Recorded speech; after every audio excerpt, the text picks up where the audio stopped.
ये बात 19 फरवरी 2026 की है दोस्तों। एक नई नवेली दुल्हन अपने घर से विदा होकर अपने ससुराल में आती है और जब वो ससुराल में आती है तो मंगल गीत गाए जाते हैं। रात का समय आता है यानी कि सुहागरात का समय। जिस समय पे सुहागरात का समय होता है, दुल्हन अपने कमरे में बैठी बैठी दूल्हे का इंतज़ार कर रही होती है कि तभी उसका देवर वहाँ पे आ जाता है और देवर उससे मजाक करते करते कहता है कि भाभी, भैया तो बहुत ज़्यादा थक गए हैं, अगर आप कहो तो मैं आपके साथ में सुहागरात मना लूँ। देवर मजाक कर रहा था, भाभी कुछ बोलती नहीं है, वो सिर्फ हंस देती है। इसके बाद देवर वहाँ से चला जाता है और फिर उसका दूल्हा वहाँ पे आता है, सुहागरात मनाई जाती है। लेकिन दोस्तों होता क्या है, भाभी से देवर ने जो बात कही थी वो बात भाभी के दिमाग में घर कर जाती है।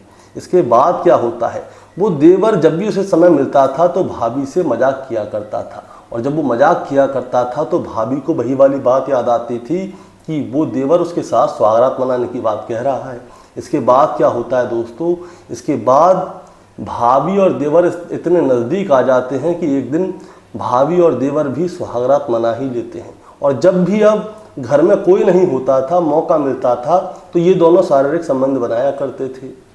लेकिन एक दिन क्या होता है, घर में कोई नहीं था, भाभी और देवर शारीरिक संबंध बना रहे थे कि तभी घर में किसी की एंट्री हो जाती है और एंट्री करते ही वो इन्हें आपत्तिजनक हालत में देख लेता है। अब इसके बाद ये राज खुल जाता है और राज खुलने के बाद घर में कलेश होते हैं और जब घर में कलेश होते हैं तो दोस्तों एक कत्ल की कहानी लिख दी जाती है और एक कत्ल बड़ी ही बेदर्दी से किया जाता है। दोस्तों आज की कहानी इसी कत्ल के ऊपर है कि आखिर ये कत्ल हुआ किसका था, कत्ल किया किसने था और कैसे ये कत्ल किया गया था। दोस्तों कहानी शुरू करूंगा उससे पहले मैं बस आपसे यही कहना चाहूँगा कि अगर आप मेरे चैनल पे नए हैं तो चैनल को जल्दी से सब्सक्राइब कर दीजिएगा ताकि रोज़ाना रात को 8 बजे मैं आपके लिए एक सच्ची घटना की कहानी लेकर आ सकूँ। नमस्कार दोस्तों, मैं गौरव शर्मा और आप देख रहे हैं गौरव शर्मा सफ़र। दोस्तों आज की जो सच्ची घटना मैं आपको सुनाने जा रहा हूँ, ये सच्ची घटना शुरू होती है उत्तर प्रदेश के आगरा ज़िले से। आगरा ज़िले का एक थाना लगता है थाना सदर और सदर थाना क्षेत्र के अंतर्गत एक एरिया आता है जिसका नाम है सुल्तानपुरा छोटी बस्ती। दरअसल दोस्तों मैं बात कर रहा हूँ 17 जून 2026 की सुबह तकरीबन 9 बजे के आसपास का समय होगा। होता क्या है, छोटी बस्ती से थोड़ी ही आगे जो है झाड़ियों का एक एरिया आता है। उन झाड़ियों के एरिया के पास से एक आदमी गुजर रहा होता है सुबह 9 बजे के आसपास। अब उस आदमी को टॉयलेट आता है और जब उस आदमी को टॉयलेट आता है तो वो क्या करता है, झाड़ियों की तरफ चला जाता है, वहाँ पे खड़े होकर टॉयलेट कर रहा होता है। तभी उसकी नज़र पड़ती है कि कुछ पड़ा हुआ है थोड़ी ही आगे। अब क्या पड़ा हुआ है तो वो क्या करता है, नज़दीक जाके देखता है तो ऐसा लगता है कि झाड़ियों में कोई आदमी पड़ा हुआ है और उसने गमछा ओढ़ा हुआ है। अब ये आदमी उसके पास जाता है, गमछे को उठा के देखने की कोशिश करता है। अब जैसे ही ये आदमी गमछे को उठाता है तो गमछे को उठाते ही इसके मुंह से चीख निकल जाती है। दरअसल दोस्तों होता क्या है, उस गमछे के नीचे जो आदमी पड़ा हुआ था वो किसी ने मार दिया था। वो एक लाश थी और उसके चेहरे को किसी ने बुरी तरह से कुचला हुआ था, चेहरे की पहचान नहीं हो रही थी। अब जिस आदमी ने इस गमछे को उठाया था उसके मुँह से चीख निकल जाती है और वो पीछे भागने लगता है। और जिस समय पे उसके मुँह से चीख निकली थी तो आसपास के लोग देखते हैं, उससे पूछते हैं कि क्या हुआ। ये आदमी कपकपा जाता है और कहता है कि वहाँ पे लाश पड़ी हुई है। अब आसपास के लोग देखने जाते हैं कि हाँ, गमछे के नीचे एक आदमी की लाश पड़ी हुई है जिसकी उम्र 23-24 साल के आसपास होती है। अब आसपास के लोग जो है वहाँ पे इकट्ठे हो जाते हैं और उस लाश को देखने लगते हैं कि कहीं किसी की जानने वाले की तो लाश नहीं है, लेकिन किसी के भी जानने वाले की लाश नहीं थी। इतनी ही देर में सुल्तानपुरी छोटी बस्ती के लोग भी वहाँ पे आ जाते हैं और वहाँ पे आके उसे देख रहे होते हैं। और जब उसे देखा जाता है तो वहाँ पे एक शख्स आता है जिसका नाम होता है महेश। महेश जो है उस लाश को ध्यान से देखता है और जब उसे ध्यान से देखता है तो वो उस लाश को पहचानने की कोशिश करता है। दरअसल दोस्तों जो लाश है उसके चेहरे को बुरी तरह से कुचला गया था ताकि उसकी पहचान ना हो, लेकिन जो उस लाश ने कपड़े पहने हुए थे, पैंट थी, शर्ट था, उसे पहचान गया था महेश। और महेश जैसे ही उसे पहचानता है तो उसकी आंखों से आंसू आ जाते हैं और वो वहीं पे फूट फूट के रोने लगता है। इतनी ही देर में कोई पुलिस को फ़ोन कर देता है। पुलिस मौके पर पहुंचती है, इस लाश के बारे में जानकारी ली जाती है तो पता चलता है कि वहाँ पे महेश जो रो रहा है। अब उससे पूछा जाता है कि क्या तुम इसे जानते हो, तो महेश बताता है कि ये जो है ये मेरा दूसरे नंबर का बेटा है, इसका नाम है अमित और इसकी उम्र है 23 साल। सुबह 7 बजे अपने घर से निकला था, लेकिन हमें क्या पता थी कि इसे किसी ने मार दिया है। अब वहाँ पे महेश फूट फूट के रो रहा था क्योंकि उसके दूसरे नंबर के बेटे की किसी ने हत्या कर दी है।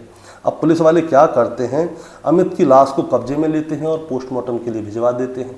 और जब उसे पोस्टमार्टम के लिए भिजवाते हैं और पोस्टमार्टम की रिपोर्ट जब सामने आती है, तब जाके पता चलता है कि जो अमित है उसके सर पे किसी भारी चीज़ से हमला किया गया है बार बार, और उसकी पहचान ना हो इसीलिए उसके चेहरे को भी बिगाड़ दिया गया है। और जिस गमछे से वो उसका शरीर ढका हुआ था, जिसे ओढ़ के उसकी लाश पड़ी हुई थी, उसी गमछे से अमित का जो है गले में फंदा लगाया है और उसी से उसका दम घोटा गया है, गला खींचा गया है, जिसकी वजह से अमित की मौत हो गई है। अब दोस्तों, लाश की पहचान हो चुकी है, पोस्टमार्टम की रिपोर्ट सामने आ गई है, लेकिन अब पुलिस के सामने बहुत सारे सवाल थे। सवाल ये कि आखिर अमित को किसने मारा, क्यों मारा, और अमित की किससे दुश्मनी थी, वजह क्या रही होगी। इसीलिए पुलिस वाले क्या करते हैं, सीधे ही सबसे पहले महेश के घर पे जाते हैं और घर वालों से बात करना शुरू करते हैं। तब जाके पता चलता है कि महेश के 3 बेटे हैं, जिसमें एक बड़ा बेटा है, दूसरा है अमित और तीसरा एक छोटा बेटा है भोला। अब जो अमित है वो जो है कैंट क्षेत्र में अटल चौक है, और अटल चौक के नज़दीक में ही एक रेस्टोरेंट है, उसी पे काम करता था। 17 जून 2026 की सुबह 7 बजे वो अपने घर से निकला था, लेकिन घर से निकलने के बाद ना तो वो रेस्टोरेंट पे पहुंचा और ना ही वो घर पे वापस आया। अब इसके बारे में अच्छी तरह से जानकारी ली जाती है, इसीलिए पुलिस वाले क्या करते हैं, अमित के परिवार वालों से एक एक इंसान को अलग अलग बैठाते हैं, उनसे बातचीत की जाती है कि अमित के किसके साथ में दुश्मनी थी, किसी से कोई लेना देना तो नहीं था, परिवार में किसी से कोई लड़ाई झगड़ा तो नहीं था। लेकिन दोस्तों, कोई भी बात सामने नहीं आती। लेकिन जो अमित का छोटा भाई है भोला, वो एक बात बताता है। वो बताता है कि अमित के ही रेस्टोरेंट में एक लड़का काम करता है जिसका नाम है मुस्तफ़ा। आज से 2 हफ्ते पहले की बात है, अमित और मुस्तफ़ा के बीच में जो है लड़ाई झगड़ा हुआ था, हाथापाई हुई थी, मारपीट हुई थी। और जिस समय पे मारपीट हुई थी उस समय पे मुस्तफ़ा ने जो है अमित को जान से मारने की धमकी दी थी। अब जैसे ही ये वाली बात सामने आती है कि मुस्तफ़ा ने जान से मारने की धमकी दी थी, तो पुलिस वालों का शक मुस्तफ़ा की तरफ हो जाता है कि हो ना हो मुस्तफ़ा ने ही ये सब कुछ किया है। अब मुस्तफ़ा के घर के बारे में जानकारी ली जाती है। घर के बारे में जब जानकारी ली जाती है तो पुलिस जो है मौके पर पहुंचती है। मुस्तफ़ा के घर पे जब पुलिस वाले पहुंचते हैं तो पता चलता है कि मुस्तफ़ा जो है अपने परिवार वालों के साथ घर पे ताला लगा के गायब हो चुका है, यानी कि मुस्तफ़ा जो है फरार हो गया है। अब मुस्तफ़ा फरार हो गया है तो इसका मतलब यही है कि मुस्तफ़ा ने ही कुछ ना कुछ किया है। अब दोस्तों क्या होता है, अब इसके बाद में मुस्तफ़ा की जानकारी ली जाती है कि वो कहाँ जा सकता है, कहाँ आ सकता है। एक टीम महेश के घर पे थी जिसके बेटे की कत्ल किया गया है अमित का, अब उसके परिवार वालों से बात कर रही थी। और एक टीम और थी जो कि तीसरी टीम थी, वो क्या करती है, आसपास में जितने भी सीसीटीवी कैमरे होते हैं उन सभी सीसीटीवी कैमरों की फुटेज को चेक कर रही होती है। अब जब सीसीटीवी कैमरों की फुटेज को चेक किया जाता है तब जाके पता चलता है कि 17 जून 2026 की सुबह तकरीबन 7 बजे के आसपास जो महेश है वो अपने अमित है वो अपने घर से निकलता है और निकलते निकलते जा रहा होता है। जिस समय पे वो अटल टनल की तरफ जा रहा था उस समय पे एक सीसीटीवी कैमरे की फुटेज में साफ दिख रहा था कि अमित के पीछे उसका छोटा वाला भाई भोला जो है पीछे पीछे आ रहा था। अब भोला अमित के पीछे गया, कोई दिक्कत वाली बात नहीं है। लेकिन पुलिस वाले क्या करते हैं, उसी कैमरे की फुटेज को पूरे दिन की फुटेज देखते हैं और जब पूरे दिन की फुटेज देखी जाती है तो पता चलता है कि उसी कैमरे में 17 तारीख वाले दिन ही भोला ने जो है जब अमित के पीछे जा रहा था तो अलग कपड़े पहने हुए थे, और जब वो वापस आ रहा था कुछ समय बाद यानी कि 1.5-2 घंटे बाद की वीडियो आई थी, उसमें जो है भोला ने अलग कपड़े पहने हुए थे। अब भोला ने एक ही दिन में 2 घंटे के अंदर 2 तरह के कपड़े क्यों पहने, पुलिस को इस चीज़ के ऊपर थोड़ा शक होता है। इसीलिए पुलिस वाले क्या करते हैं, भोला के पास जाते हैं और उससे बातचीत कर रहे होते हैं। उससे कहते हैं कि तुमने 17 तारीख की सुबह हमने देखा सीसीटीवी कैमरे में कि तुम जो है अपने भाई अमित के पीछे पीछे जा रहे थे। वो कह रहा था कि हाँ मैं तो गया था, लेकिन तुम थोड़ी देर बाद दिखे तकरीबन 1-2 घंटे बाद उसी सीसीटीवी कैमरे में, तो तुमने कपड़े क्यों बदले थे, क्या वजह रही होगी। क्योंकि सुबह जो तुमने कपड़े पहने थे उनमें कोई कमी तो थी नहीं। अब तुम्हें किसी शादी ब्याह में भी नहीं जाना था कि शादी वगैरह में जा रहा हूँ तो कपड़े चेंज कर लेता हूँ, या कोई फंक्शन वगैरह में जा रहा हूँ, तो तुमने इतनी जल्दी कपड़े क्यों बदले। अब भोला से जब ये बातें की जाती हैं तो भोला की जो है जवान लड़खड़ा जाती है, और जब भोला की जवान लड़खड़ा रही होती है तो पुलिस वालों को भोला के ऊपर होने लगता है शक।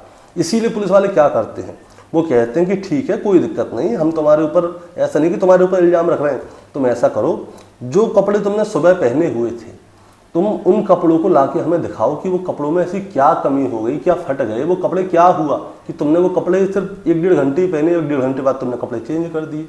अब क्या होता है दोस्तों, जो भोला है वो कपड़े दिखाने से इनकार करता है, यानी कि आनाकानी कर रहा होता है।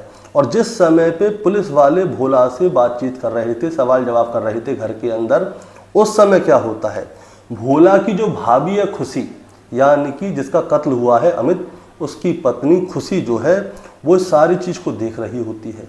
घर में बहुत सारे लोग होते हैं, इसी बीच में वो आप देखती है न ताप देखती है, अचानक से ही वो अपनी जीवन लीला समाप्त करने की कोशिश करती है।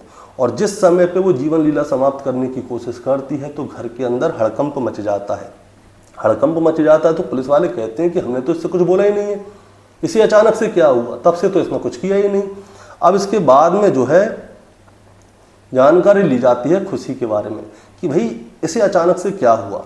तब जाके पता चलता है कि खुशी और अमित की शादी 19 फरवरी 2026 को हुई थी, और शादी के बाद सब कुछ ठीक था। लेकिन जब खुशी और भोला के बारे में जानकारी ली जाती है तो जो है इन दोनों की फ़ोन पे बातें भी होती थी, शादी से पहले भी बातें होती थी। अब पुलिस वालों को जो है खुशी और भोला के ऊपर, दोनों के ऊपर शक होने लगता है, क्योंकि भोला सुबह सुबह जा रहा था और जब वापस आया तो उसके कपड़े बदल गए। खुशी ने अपनी जीवन लीला समाप्त करने की कोशिश की, और जब कॉल हिस्ट्री निकाली तो इन दोनों की फ़ोन पे बात भी होती थी, एक ही घर में रहने तो भाई बात क्यों हो रही है। इसीलिए पुलिस वाले क्या करते हैं, इन दोनों को हिरासत में ले लेते हैं, और हिरासत में लेने के बाद इन दोनों से जब पूछताछ की जाती है, सख्ती से पूछताछ की जाती है, तब जाके एक नई कहानी निकल के सामने आती है। दोस्तों शादी को महज अभी 4 महीने ही हुए हैं, लेकिन 4 महीने के अंदर ही देवर भाभी की जो है नज़दीकियाँ बहुत ज़्यादा बढ़ जाती हैं, और ये दोनों जो है इंतज़ार में रहते थे कि कब घर में कोई ना हो। जिस समय पे घर में कोई नहीं होगा उस समय पे ये दोनों जो है संबंध बनाएंगे। अब परिवार के लोग हैं, परिवार के लोगों पे तो कोई शक करेगा ही नहीं, और घर का जो छोटा बेटा होता है उसे सब लोग बच्चा ही मानते हैं। लेकिन जैसे ही मौका मिलता था ये लोग क्या करते थे, शारीरिक संबंध बनाते थे। अब तारीख आती है 14 जून 2026। 14 जून 2026 को कोई भी घर में नहीं था। अब खुशी थी और भोला था घर में, देवर भाभी घर में थे। अब घर में कोई नहीं था तो ये लोग क्या करते हैं, प्रेम प्रसंग में लिप्त हो जाते हैं। और जब ये लोग प्रेम प्रसंग में लिप्त होते हैं तो जो इनका भाई है अमित, उसे शायद घर पे कोई काम होगा। अब काम होने की वजह से वो सीधा घर पे आता है और घुसा चला जाता है घर में। और जब वो घर के अंदर घुसा चला जाता है तो वो देखता है कि उसकी बीवी और उसका छोटा भाई ये दोनों जो है आपत्तिजनक हालत में है। और जब ये दोनों आपत्तिजनक हालत में देखता है बड़ा भाई, तो वो जो है बड़ा गुस्से में आ जाता है। भोला को भी डांटता है, फटकारता है, अपनी बीवी खुशी को भी डांटता फटकारता है, उसे बहुत ज़्यादा गुस्सा आ जाती है। अब उस दिन तो ये मैटर शांत हो गया था, लेकिन जो खुशी है और छोटा भाई भोला है, इन दोनों के मन में आ गया कि अब जो बड़ा भाई है वो जो है इन दोनों को मिलने नहीं देगा। और वहीं पे इनके मन में कोई ऐसी बात आ गई कि अब जो है बड़ा भाई उसे रास्ते से हटाना होगा। खुशी और भोला इन दोनों ने प्लानिंग कर ली कि अब जैसे ही मौका मिलेगा ये लोग जो है बड़े भाई अमित को रास्ते से हटा देंगे। अब ये लोग मौके के इंतज़ार में थे। तारीख आती है 17 जून 2026। 17 जून 2026 की सुबह सुबह जो है अमित अपने घर से निकलता है। सुबह तकरीबन 7 बजे के आसपास का समय होता है। अमित अपने घर से निकलता है और अटल चौक की तरफ जा रहा होता है। छोटा भाई भोला उसे देख लेता है, और अब जो भोला है वो अमित के पीछे पीछे जाने लगता है, और थोड़ी आगे जाके अमित जो है जो झाड़ियाँ आती हैं वहाँ पे शौच करने के लिए बैठ जाता है। और अब भोला जो है इंतज़ार कर ही रहा था कि कब अमित अकेला मिले, इसीलिए भोला चुपचाप झाड़ियों में छुप जाता है। अमित शौच करके खड़ा होता है और भोला क्या करता है, पीछे ही खड़ा होता है। उसके हाथ में पत्थर होता है, उस पत्थर को पूरी जान लगा के अमित के सर में मारता है। एक ही बार में अमित नीचे गिर जाता है और इसके बाद भोला पत्थर पे पत्थर उस पर मारा जाता है। सुबह सुबह का समय था, कोई वहाँ पे आया गया नहीं था। अब जो अमित है वो चीख चिल्ला रहा था, तो इसीलिए जो अमित ने अपने गले में गमछा डाला हुआ था, भोला क्या करता है उस गमछे को निकालता है और उसके मुंह में ठूसता है और गले को जोर से दबाने लगता है और तब तक दबाता है उस गमछे से जब तक कि अमित की मौत न हो जाए और आखिरकार अमित मर जाता है। इसके बाद भोला क्या करता है, पत्थर उठाता है और अमित के चेहरे पे जोर जोर से मारता है ताकि उसकी लाश की पहचान न हो। और जिस समय पे वो पत्थर को मार रहा होगा उस समय पे अमित का खून जो है अपने छोटे भाई भोला के कपड़ों के ऊपर आया होगा। अब वो क्या करता है, अमित तो मर जाता है, उसके बाद जो वो गमछा ओढ़ के गया था उसे भोला के ऊपर अमित के ऊपर जो है भोला डाल देता है, पूरी तरह से ढक देता है और फिर भोला वहाँ से निकल जाता है। वो निश्चिंत हो जाता है और घर पे जाता है। घर पे जाके सबसे पहले अपने जो कपड़े हैं उन्हें बदलता है और फिर घर में आके आराम से घूमने लगता है, किसी को कुछ भी पता नहीं चलती। लेकिन भोला को ये नहीं पता था कि सीसीटीवी कैमरे में वो रिकॉर्ड हो चुका था, उसकी कॉल डिटेल भी निकल आई थी और वैज्ञानिक साक्ष्यों के आधार पे भोला के बारे में पुलिस को पूरी जानकारी मिल गई। भोला ने शुरुआत में पुलिस वालों को गुमराह करने के लिए और अपने परिवार वालों को गुमराह करने के लिए मुस्तफ़ा का नाम लिया था।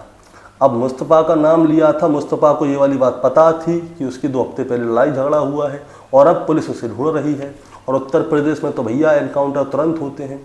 तो मुस्तफ़ा को लगता है कि कहीं ऐसा ना हो, कोई कहानी हो जाए, इसीलिए मुस्तफ़ा क्या करता है, घर से भाग जाता है।